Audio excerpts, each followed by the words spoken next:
The pension fund regulatory and development authority यानी कि PFRDA ने नेशनल पेंशन स्कीम यानी कि NPS स्कीम की एंट्री एज और एग्जिट एज को लेकर दो बड़े बदलाव किए हैं, जिसका सीधा सीधा असर आप सभी पर पड़ने वाला है। अगर आप पहले से ही NPS के एक सब्सक्राइबर है तो, और अगर आपने अभी तक NPS में सब्सक्राइब नहीं किया है यानी कि NPS की अकाउंट को नहीं खोला है, फिर भी ये आपको काफ़ी हद तक इफेक्ट करने वाली है और काफ़ी हद तक आपको प्रॉफिट भी पहुंचाने वाली है। ये जो दो डिसीजन लिए गए हैं ये काफ़ी प्रॉफिटेबल डिसीजन लिए गए हैं PFRDA की तरफ से। तो आज के वीडियो में मैं इन्हीं दो नए जो चेंजेस हुए हैं NPS में, इसी के बारे में सारी की सारी जानकारी आपको देने वाला हूं। नमस्कार दोस्तों, मेरा नाम है विराज और आपका स्वागत है मेरे चैनल विराज की बातें में। तो चलिए आज की वीडियो को फटाफट शुरू करते हैं।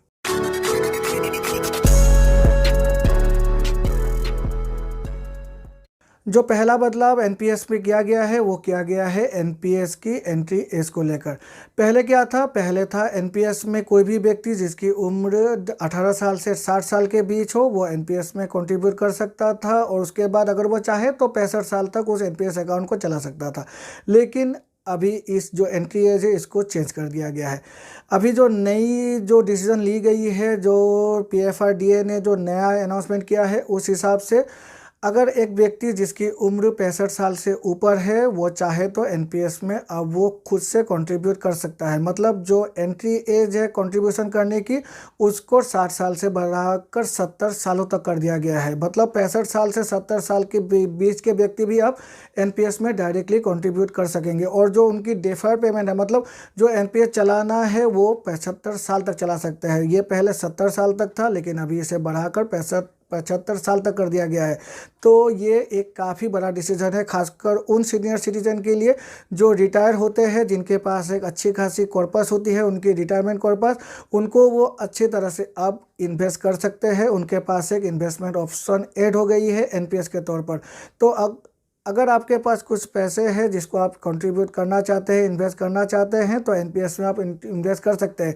और अगर आप पहले से ही एक ऐसे इन्वेस्टर है जो इन्वेस्ट कर रहे हैं NPS में, तो ये आपके लिए तो काफ़ी प्रॉफिटेबल है, क्योंकि जो आपकी कॉर्पस है इन्वेस्टमेंट की वो काफ़ी ज़्यादा बढ़ गई है, करीब करीब 10 साल बढ़ गई है। तो ये काफ़ी प्रॉफिटेबल होने वाला है यहाँ पर। लेकिन एक बात आपको गौर करनी होगी यहाँ पर, जब भी एक व्यक्ति जिसकी उम्र 65 साल से ऊपर हो गया है तो वो अगर कंट्रीब्यूट करना चाहे NPS में तो वो कर सकता है, लेकिन उसके कॉर्पस में जो इक्विटी पोर्शन है वो 15% ही होगी। मतलब उसकी जो भी मार्केट में इन्वेस्टमेंट है वो 15% ही है। वो चाहे भी तो इससे ज़्यादा अपनी इक्विटी पोर्शन को बढ़ा नहीं सकता है जो परसेंटेज है। तो ये भी आपको ध्यान में रखना है। 15% आपकी इक्विटी में इन्वेस्ट होगी और बाकी जो भी आपकी 85% है वो होगी गवर्नमेंट डेब्ट या फिर गवर्नमेंट बॉन्ड्स में। जिस तरह NPS की एंट्री एज को लेकर चेंजेस किए गए हैं, ठीक उसी तरह से NPS की एग्जिट एज को भी लेकर कुछ चेंजेस किए गए हैं। दो कंडीशन यहाँ पर रखा गया है। पहला कंडीशन है pre mature exit before completion of 3 years of investment, और जो दूसरा कंडीशन है वो है pre mature exit after completion of 3 years of investment.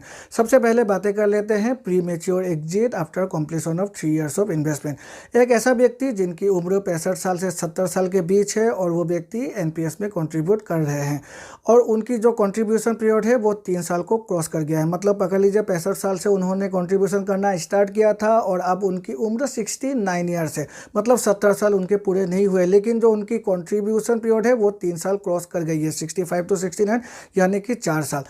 तो उस कंडीशन में वो व्यक्ति अगर चाहे तो अपनी जो NPS अकाउंट है उसको क्लोज कर सकता है, प्रीमेच्योर वहाँ से एग्जिट कर सकता है। लेकिन उस सिचुएशन में उस व्यक्ति की जो भी कॉर्पस अमाउंट है, उस कॉर्पस अमाउंट की जो 40% इन्वेस्टमेंट है, उस इन्वेस्टमेंट को उन्हें इन्वेस्ट करना ही पड़ेगा एन्युइटी परचेस के तौर पर। लेकिन यहाँ पर भी और एक कंडीशन है, अगर जो टोटल कॉर्पस है, मतलब टोटल इन्वेस्टमेंट प्लस इंटरेस्ट जो रिटर्न है उसको मिलाकर उनकी जो टोटल इन्वेस्टमेंट जो कॉर्पस अमाउंट है वो हो जाती है 5 लाख से नीचे, तो उस सिचुएशन में उस व्यक्ति को अगर वो चाहे तो वो एन्युइटी परचेज नहीं करने से भी उनको प्रीमेच्योर एग्जिट मिल जाएगी। ये सिर्फ उसी केस में है अगर उनकी जो एक व्यक्ति जिनकी उम्र 65 से 70 साल के बीच है और उनकी जो भी इन्वेस्टमेंट पीरियड है वो 3 साल से ऊपर हो गई हो तो।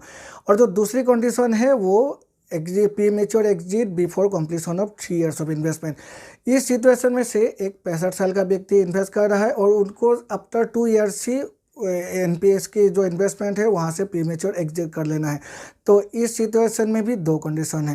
पहला कंडीशन वो एग्जिट कर सकता है, लेकिन उस सिचुएशन में उनकी जो 80% ऑफ कॉर्पस अमाउंट है वहाँ पर उनको एन्युटी परचेज करना ही पड़ेगा, और बाकी जो 20% है वो लमसम के तौर पर वो at the time of premature exit ले सकता है। लेकिन उनकी जो टोटल कॉर्पस है वो अगर 2.5 लाख यानी कि 2.5 लाख से नीचे हो, तो उस सिचुएशन में अगर वो चाहे तो एन्युटी में इन्वेस्ट ना करके भी जो टोटल अमाउंट है उनको उसको ले सकता है at the time of premature exit.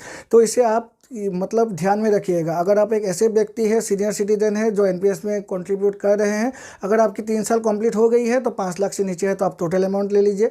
अगर आपने 3 साल तक इन्वेस्ट नहीं किया और अगर 2.5 लाख तक है आपकी कॉर्पस अमाउंट है, तो आप उसे भी total at the time of premature exit निकाल सकते हैं। नहीं तो आपको अगर after completion of 3 years 40% annuity purchase करना पड़ेगा, before completion of 3 years 80% annuity purchase करना पड़ेगा। तो ये थी वो 2 चेंजेस जो अभी रिसेंटली किए गए हैं एनपीएस अकाउंट में। ये 2 चेंजेस किए गए हैं सीनियर सिटीजन्स को ध्यान में रखकर, क्योंकि सीनियर सिटीजन की तरफ से बहुत सारी ऐसी रिक्वेस्ट आ रही थी पीएफआरडीए को, जहाँ पर उन्होंने उनकी रिक्वेस्ट को सुना और जो कंट्रीब्यूशन एज है उनको बढ़ा दिया है। तो यहाँ पर जो सीनियर सिटीजन है उनको और एक इन्वेस्टमेंट ऑप्शन मिल गई है एनपीएस के तौर पर। अगर वो चाहे तो अपनी जो रिटायरमेंट कॉर्पस है उसे इन्वेस्टमेंट कर सकते हैं। आशा है इस वीडियो को देखकर आपको कुछ नया इन्फॉर्मेशन मिला होगा, और अगर मिला है तो मेरे चैनल को लाइक और सब्सक्राइब कीजिए। सब्सक्राइब करके बेल आइकन को प्रेस कीजिए, जिससे कि मेरे ऐसे नए वीडियोज़ की नोटिफिकेशन तुरंत आपके पास मिल जाया करेगी। तो चलिए मिलते हैं अपने अगली वीडियो में, तब तक के लिए goodbye and take care.